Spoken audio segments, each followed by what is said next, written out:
ओम शांति। 3 अप्रैल 2025 के मुरली के महावाक्य हैं। आज के साकार मधुर मुरली के सार में मीठे मीठे प्यारे प्यारे शिव बाबा ने कहा, मीठे बच्चे, तुम्हारा यह नया झाड़ बहुत मीठा है। इस मीठे झाड़ को ही कीड़े लगते हैं। कीड़ों को समाप्त करने की दवाई है मनमना भव। प्रश्न मुरली का, पास विद ऑनर होने वाले स्टूडेंट की निशानी क्या होगी? उत्तर बाबा ने कहा, वह सिर्फ एक सब्जेक्ट में नहीं लेकिन सभी सब्जेक्ट पर पूरा पूरा ध्यान देंगे। स्थूल सर्विस की भी सब्जेक्ट अच्छी है, बहुतों को सुख मिलता है, इससे भी मार्क्स जमा होते हैं, लेकिन साथ साथ ज्ञान भी चाहिए तो चलन भी चाहिए। दैवी गुणों पर पूरा अटेंशन हो, ज्ञान योग पूरा हो, तब पास विद ऑनर हो सकेंगे। गीत है ना, वह हमसे जुदा होंगे। ओम शांति। बच्चों ने क्या सुना? बच्चों की किसके दिल लगी हुई है? किससे दिल लगी हुई है? गाइड से। गाइड क्या क्या दिखलाते हैं? स्वर्ग में जाने का गेट दिखलाते हैं। बच्चों को नाम भी दिया है, गेटवे टू हेवन। स्वर्ग का फाटक कब खुलता है? अभी तो हेल है ना। हेवन का फाटक कौन खोलते हैं और कब? यह तुम बच्चे ही जानते हो। तुमको सदैव खुशी रहती है हेवन में जाने के लिए। रास्ता तुम जानते हो हेवन में जाने के लिए। मेले प्रदर्शनी द्वारा तुम यह दिखलाते हो कि मनुष्य स्वर्ग के द्वार कैसे जा सकते हैं। चित्र तो तुमने बहुत बनाए हैं। बाबा पूछते हैं, इन सब चित्रों में कौन सा ऐसा चित्र है जिससे हम किसको भी समझा सकें कि यह है स्वर्ग में जाने का गेट?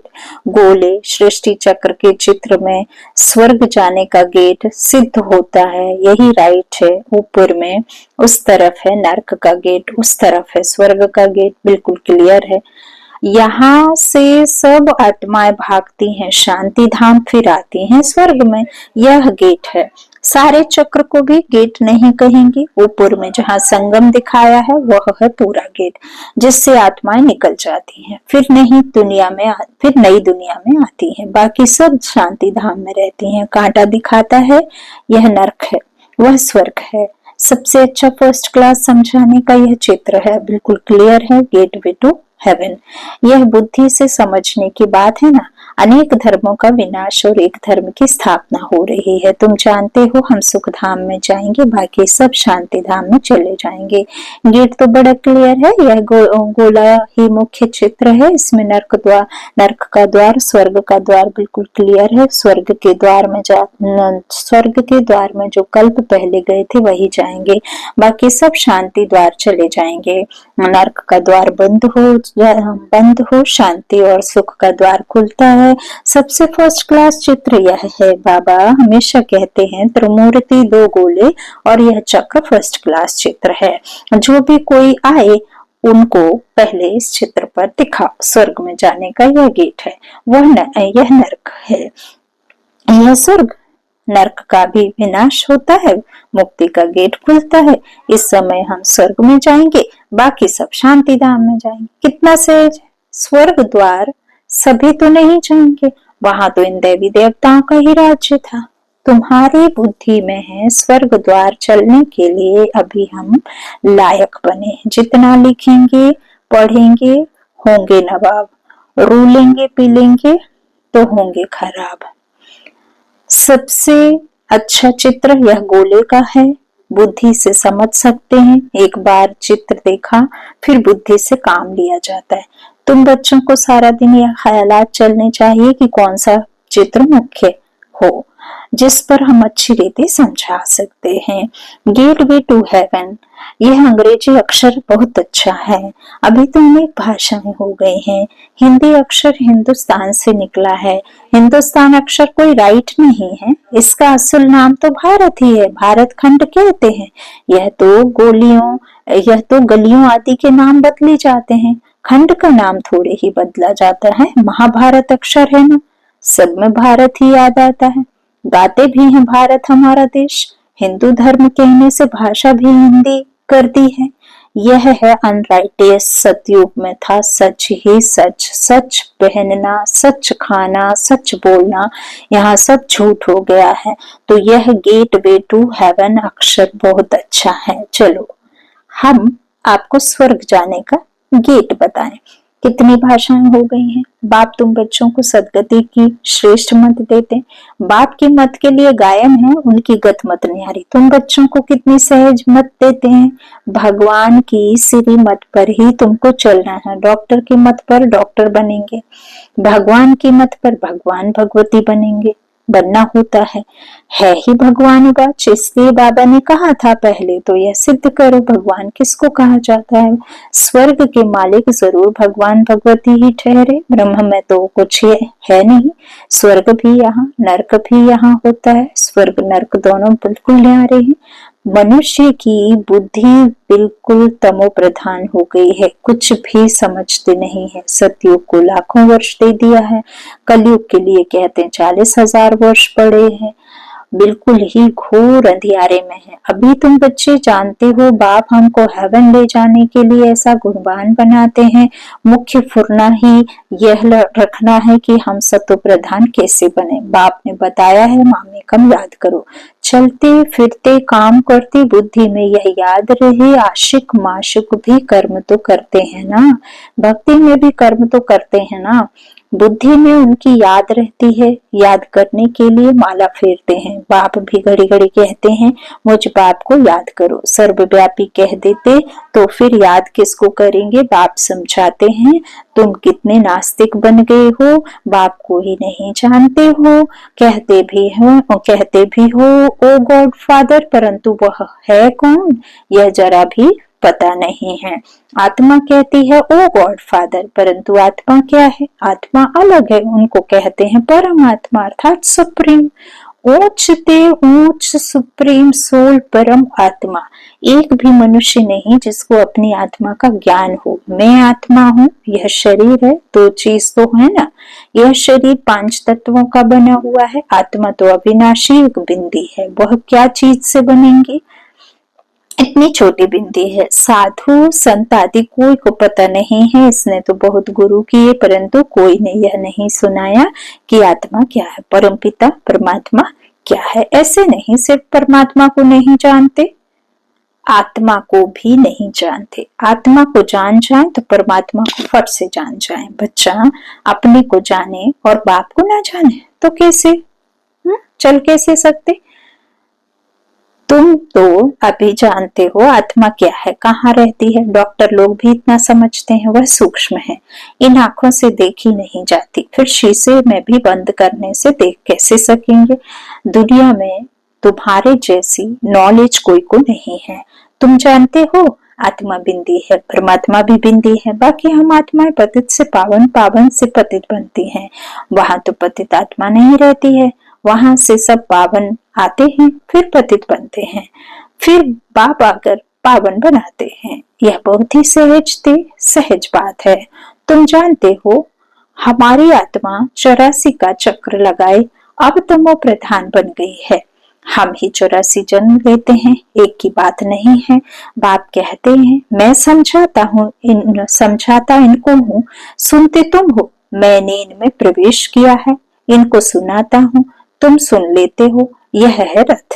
तो बाबा ने समझाया है नाम रखना चाहिए गेटवे टू हेवन, परंतु इसमें भी समझाना पड़े कि सतयुग में जो देवी देवता धर्म था वह प्रायः लोप है। कोई को पता नहीं कि कृष्ण भी पहले सतो प्रधान थे, फिर पुनर्जन्म लेते लेते तमो प्रधान बनते हैं। झाड़ भी पुराना जरूर होता है, यह वैरायटी धर्मों का झाड़ है। झाड़ के हिसाब से अब सब धर्म वाले आते ही पीछे हैं। यह ड्रामा बना बनाया है, ऐसे थोड़े ही कोई को टर्न मिल जाएगा सतयुग में आने का। नहीं, यह तो अनादि खेल बना हुआ है। सतयुग में एक ही आदि सनातन प्राचीन देवी देवता धर्म था। अब तुम बच्चों की बुद्धि में है कि हम स्वर्ग में जा रहे हैं। आत्मा कहती है हम तमो प्रधान है और घर कैसे जाएंगे, स्वर्ग में कैसे जाएंगे, उसके लिए सतो प्रधान बनने की युक्ति भी बाप ने बतलाई है। बाप कहते हैं मुझे ही पतित पावन कहते हैं, अपने को आत्मा समझ बाप को याद करो। भगवान वाच लिखा हुआ है, यह भी सब कहते रहते हैं। क्राइस्ट से इतने वर्ष पहले भारत हेवन था, परंतु कैसे बना फिर कहाँ गया यह कोई नहीं जानते। तुम तो अच्छी रीति जानते हो, आगे यह सब बातें थोड़े ही जानते थे। दुनिया में यह भी किसको पता नहीं कि आत्मा ही अच्छी व बुरी बनती है। बाबा कहते हैं सभी आत्माएं बच्चे हैं, बाप को याद करते हैं। बाप सभी का माशुक है, सभी आशिक हैं। अभी तुम बच्चे जानते हो वह माशुक आया हुआ है, बहुत मीठा माशुक है, नहीं तो सभी उनको याद क्यों करते। कोई भी ऐसा मनुष्य नहीं होगा जिसके मुख से परमात्मा का नाम नहीं निकले।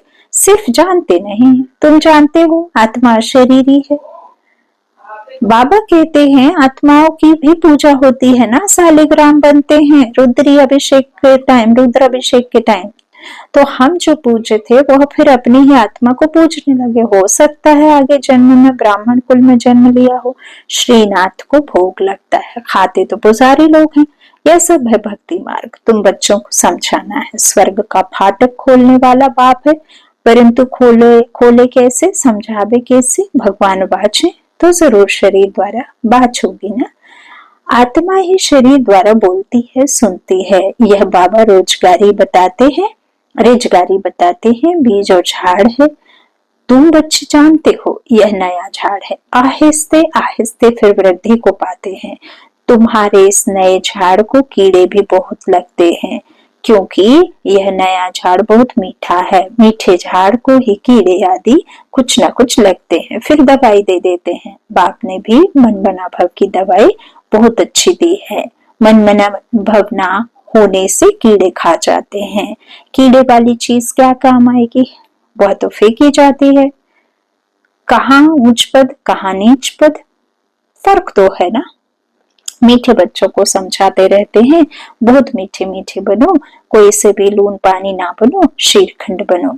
वहां शेर बकरी भी शीरखंड रहते हैं, तो बच्चों को भी शीरखंड बनना चाहिए। परंतु कोई की तकदीर में नहीं है तो तदबीर भी क्या करे, नापास हो जाते हैं। टीचर तो पढ़ाते हैं तकदीर ऊंच बनाने, टीचर पढ़ाते तो सबको है। फर्क भी तुम देखते हो, स्टूडेंट क्लास में जान सकते हैं कौन किस सब्जेक्ट में होशियार है। यहाँ भी ऐसे है, स्थूल सर्विस की भी सब्जेक्ट है, तो सब्जेक्ट तो है ना। जैसे भंडारी है, बहुतों को सुख मिलता है, कितना सब याद करते हैं, यह तो ठीक है। इस सब्जेक्ट से भी मार्क्स मिलती हैं, लेकिन पास विद ऑनर होने के लिए सिर्फ एक सब्जेक्ट में नहीं, सब सब्जेक्ट में पूरा ध्यान देना है। ज्ञान भी चाहिए, चलन भी ऐसी चाहिए, दैवी गुण भी चाहिए, अटेंशन रखना अच्छा है। भंडारी के पास भी कोई आए तो कहे मन मना भव, शिव बाबा को याद करो तो भी कर्म विनाश होंगे और तुम स्वर्ग के मालिक बन जाएंगे। बाप को याद करते औरों को भी परिचय देते रहें।